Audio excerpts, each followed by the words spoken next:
I was born with the curiosity to explore the realms of darkness, to seek out the elusive shadows and question their existence, their never-ending convolution with the light. All things were born from this darkness.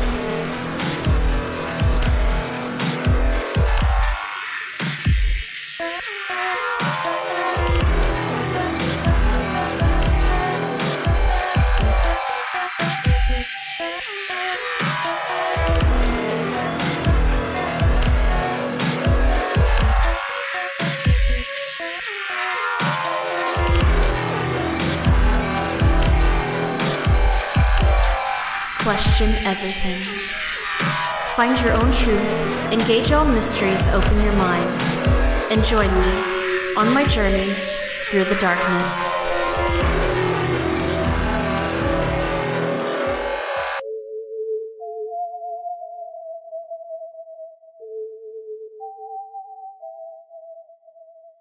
The Space Brain. It was around 2 a.m. on the night of August 17th, 1971, when two men, leaving a friend's home, stumbled upon two glowing objects in the road. As they approached, they could see that the objects were two very large disembodied brains. They were bluish in color and had a glowing vapor that surrounded them. The bigger of the two had a red eye in the middle of its frontal lobe. The two men, realizing what they were seeing, fled the scene in horror. Both men lived in the same neighborhood as their friend, so it didn't take long to arrive safely at home. Except what should have taken a few minutes took more than 2 hours. When one of the men looked at his clock and discovered how much time had passed, he knew something had happened to him. But what? Where did the missing 2 hours go? He could not remember. In 1976, after 5 long years of worrying and wondering what the hell happened to him, John Hodges, one of the witnesses, decided to undergo hypnotic regression to uncover the repressed memories of what had happened that night so long ago. He revealed that the larger of the two brains communicated with him telepathically, warning him of too much power. During the session, he recounted that he was in a control room lined with computer consoles and a television-like screen used to project holographic images of nuclear explosions. There were other things in the room as well. They were bald, gray-skinned, and humanoid, with thin lips and webbed fingers, with at least 6 digits per hand, and around 7 feet tall. They explained that the brains were organic translation devices, which enabled them to converse telepathically with human beings. The larger brain explained that the points of light illuminated on the screen represented places on Earth where there was too much power. He was also shown images of another planet that had been destroyed due to the fact that it also had too much power. They also stated, quote, "Take the time to understand yourselves. The time draws near when you shall need to," unquote. While this may sound like an episode of Futurama, the witnesses to the telepathic brains is still haunted by the experience. A concept known as Boltzmann brain, a physical paradox, states that if one considers the probability of our current situation as self-aware entities embedded in an organized environment versus the probability of standalone self-aware entities existing in a featureless thermodynamic soup, then the latter should be vastly more probable than the former. The Boltzmann brain is a hypothesized self-aware entity which arises due to random fluctuations out of a state of chaos. The idea is that the universe is observed to be in a highly improbable non-equilibrium state because only when such states randomly occur can brains exist to be aware of the universe. In an infinite universe, the number of self-aware brains that spontaneously and randomly form out of the chaos, complete with false memories of a life like ours, should vastly outnumber the real brains evolved from an inconceivably rare local fluctuation the size of the observable universe. So the space brains theoretically exist. Aliens. National Geographic did a survey and found that 77% of Americans believe that there are signs that aliens have visited Earth, while only 74% believe in God. That means more people have acknowledged the existence of aliens than God, and every year the percentage of believers grows exponentially due to UFO sightings or ET sightings. They are making themselves known more and more as our knowledge of technology advances, but encounters with extraterrestrials, although made popular with the science fiction movement of multimedia and cinema, have been documented since the existence of humans. A 15,000-year-old French cave painting reveals a UFO flying through the sky. The army of Alexander the Great was thwarted by two fiery silver shields diving at them as they attempted to cross a river in Central Asia in 329 BC. What is now known as Iraq, the Bible depicts Ezekiel's wheel, 4 flying wheels that sparkled like chrysolite, hovering in the sky in 593 BC. On April 14, 1561, the citizens of Nuremberg, Germany, witnessed a sky full of objects that appeared to be fighting one another. Christopher Columbus, while passing the Atlantic Ocean in 1492, observed a light glimmering at a great distance. It vanished and reappeared several times during the night, moving up and down, in sudden and passing gleams. On February 25, 1942, just a few weeks after the bombing of Pearl Harbor, hundreds of thousands of residents of Los Angeles, California, witnessed a battle in the night sky. Due to a blackout, the city had gone dark, but the sky illuminated overhead with heavy artillery of the Army's anti-aircraft batteries firing upon what many of the witnesses say was the most beautiful thing they had ever seen hovering above the city. One witness said, quote, "It was a lovely pale orange and about the most beautiful thing you've ever seen. I could see it perfectly because it was very close. It was big. It was just enormous, and it was practically right over my house. I had never seen anything like it in my life." Unquote.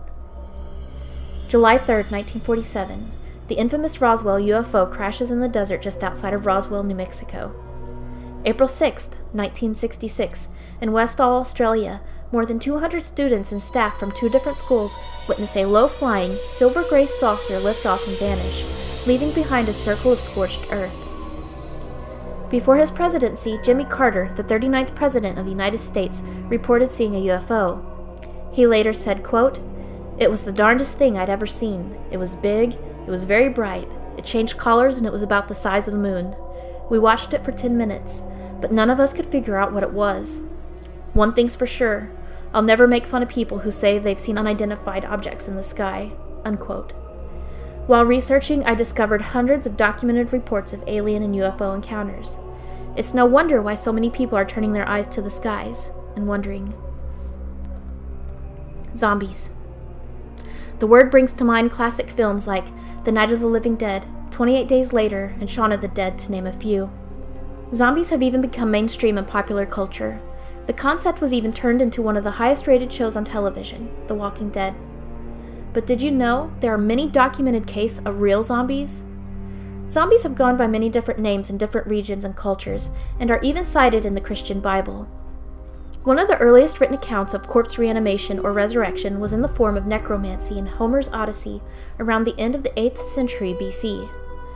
The word zombie means the reanimation of the dead. Although never proven, there are many documented accounts of Haitian voodoo rituals that brought back the dead to be used for slave labor. Voodoo priests use a magic powder consisting of neurotoxin TTX and the hallucinogenic daltra and calabar beans. The powder put its victims in a paralyzed state. The body is buried and later reanimated. Scientists say that severe brain damage is caused by lack of oxygen due to being buried alive. So when the body is reanimated, the victim can still act and take orders, but is slow and can't think properly. It is now considered a crime in Haiti to turn a person into a zombie. A man by the name of Scariest Narcisse claimed he was turned into a zombie by a voodoo priest. He is said to be the most famous real-life zombie. In recent times, scientists have discovered a parasitic fungus that turns ants into zombies. There's also a disease called yaws that makes people take on the appearance of a zombie. The disease causes oozing sores all over the body and causes so much pain that the sufferer walks in a slow, zombie-like shuffle. Some scientists even claim that a zombie apocalypse is a very real possibility due to the human body's susceptibility to neurotoxins, brain parasites, neurogenesis, and real rage virus, such as mad cow disease. More recently noted were cases of Ebola victims whose bodies reanimated for a short time in a zombie-like state. There have also been documented reports of zombie-like attacks in the United States. Key West, Florida, 1935. A Category 5 hurricane devastated the Florida Keys. Survivors reported seeing reanimated corpses roaming the island. With no way of escaping the island, many of the survivors leapt into the choppy waters and drowned. 2 days later, FVZA troops secured the island and destroyed 3,500 infected people. Vicksburg, Mississippi, June 17, 1863. Amidst the onslaught of the Civil War, residents spotted the first zombie. Within a few days, what began as one grew into dozens of wandering corpses. On July 3rd, Union forces entered the city and destroyed an estimated 2,000 infected. There have been a rash of cases in news media in the last 5 years. Miami police shot and killed a man on the MacArthur Causeway Saturday afternoon, and police sources told CBS 4 they had no choice. The naked man they shot was trying to chew the face off of another naked man and refused to obey police orders to stop his grisly meal. Officers found one man gnawing on the face of another in what one police source called the most gruesome thing he'd ever seen. At that point, the police officer shot the zombie once, but he continued feeding on the other man's face. They were forced to shoot him again, which mercifully killed him. Then they sought to aid the victim, whose face was already mostly eaten off. With the attacker dead, lying nude on the pavement, officers and paramedics were able to get to his victim and rush him to the Jackson Memorial Hospital. Police sources say the man had virtually no face and was unrecognizable. Once the bizarre confrontation came to an end, police were left with the task of figuring out what had happened.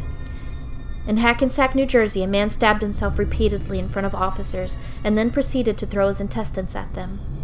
A 21-year-old man accused of killing his roommate told police in Hartford County, Maryland, that he ate the victim's heart and part of his brain after killing him. The Pentagon and the Center for Disease Control have both contributed millions of taxpayers' dollars in the prevention of a zombie apocalypse. The Ohio River Monster. This next one is a local legend in my hometown of Evansville, Indiana. Growing up, I was always told the story of the Ohio River Monster by my father, but never took him seriously.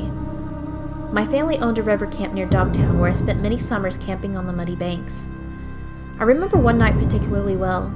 There was a giant orange full moon low in the sky, the biggest I had ever seen.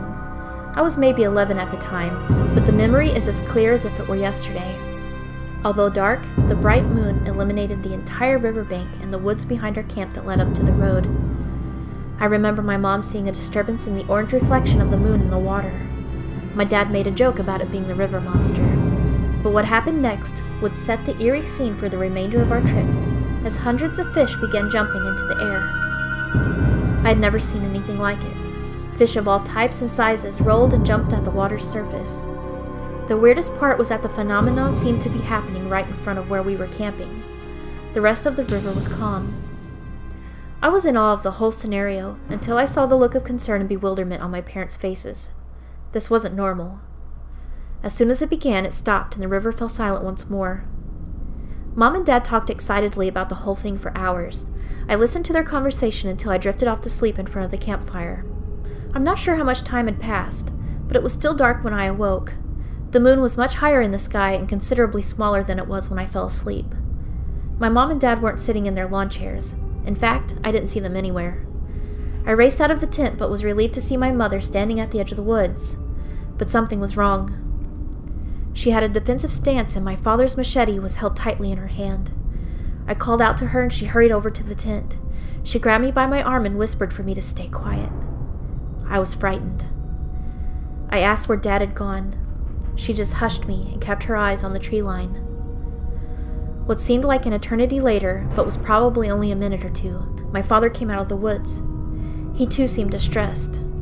They talked quietly to one another and seemed panicked, but they made certain that I couldn't hear what it was they were talking about. They hurriedly began packing away their fishing poles, but remained unusually silent, glancing up at the tree line ever so often. My mother awoke my younger sister and put her shoes on her, telling me to do the same, as my father began to dismantle the tent. About that time, a large crack, like from a breaking tree, came from the tree line my parents kept looking to. And then another. And another. It seemed to be getting closer until a thin but very tall tree came falling down from the edge of the tree line, scaring the hell out of all of us. We left our tent and our other equipment at the campsite and raced up through the woods into the river camp where my aunt's river house was located. Mom and Dad put us in my aunt's bedroom and told us to go to bed. But through the rush of adrenaline, I remained awake and nervous as I listened to them explain what they had seen to my aunt. My father saw a large, hulking thing come up out of the river and onto the bank. He described it as too dark to make out any features, but that it had to be at least 7 feet tall. My mom thought he was playing a joke on her, as he was known to do, so she didn't take him seriously at first, until they heard an unnatural screaming sound coming from the woods where my father said he seen it go. My father, armed with a pistol, went to check it out. That's when I woke up. It would be another 8 years before we visited the river, and never again at night. Even in the daylight, it's difficult not to keep your eyes trained on the water's edge and the tree line.